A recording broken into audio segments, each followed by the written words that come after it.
Sa vie privée, Elise Moon ne l'a jamais exposée. Depuis le début de sa carrière il y a près de 30 ans, l'humoriste s'est concentré sur sa carrière sur les planches, d'abord en duo avec Dieudonné puis en solo, préservant notamment sa vie amoureuse de toute médiatisation. Désormais devenu réalisateur des 2 derniers volets de la franchise du Cobu, l'homme de 59 ans a décidé d'ouvrir une petite part de son jardin secret. Pas toujours simple. Du moins si l'on en croit ses rares confidences faites auprès de nos confrères du magazine Voici ce vendredi. Alors qu'il évoquait sa future pièce de théâtre, il en est en effet venu à parler de ses souvenirs de la fin de son mariage avec Annie Janesson, la mère de son fils Antoine, dont il a divorcé en 2002. À l'époque de mon divorce, je devais avoir à peu près 37 ans, je me suis moi aussi comporté en égoïste. J'ai tout fait voler en éclats, comme dans la pièce. Je ne pouvais pas faire autrement, il fallait que j'aille au bout. Je crois qu'on a tous été monstrueux à un moment de notre vie, explique-t-il en effet avec honnêteté. Pas question pour lui de nier ses actes ou ses gestes.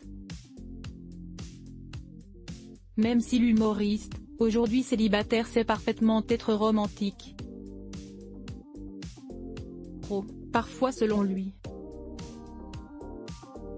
J'ai une belle vie, j'ai un côté très 19e siècle, assez incompatible avec un quotidien terre à terre, peut-être que mon idéalisme est un peu étouffant, avoue-t-il sans problème.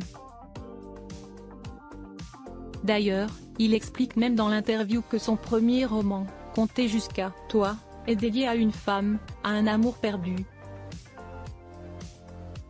S'il ne précise pas s'il parle de son ex-femme ou d'une autre romance. Il raconte tout de même que la personne en question s'est reconnue.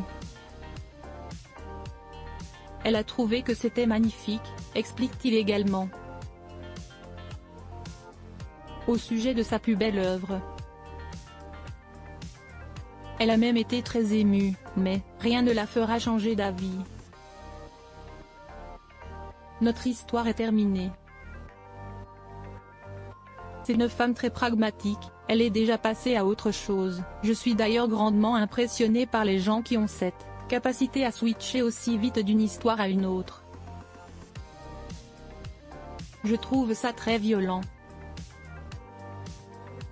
Très sensible, Elise Moon est pourtant bien déterminé à retrouver l'amour. D'ailleurs, il sait ce qu'il veut, décrivant sa future dulcinée comme une femme fine et subtile, il cherche également de véritables qualités morales. L'intelligence est un aphrodisiaque, tandis que la vulgarité et la bêtise me repoussent, argumente-t-il d'ailleurs. Tout en se montrant un peu triste tout de même, j'ai plutôt une belle vie et je trouve dommage de ne pas la partager avec quelqu'un. On espère que celle-ci arrivera vite.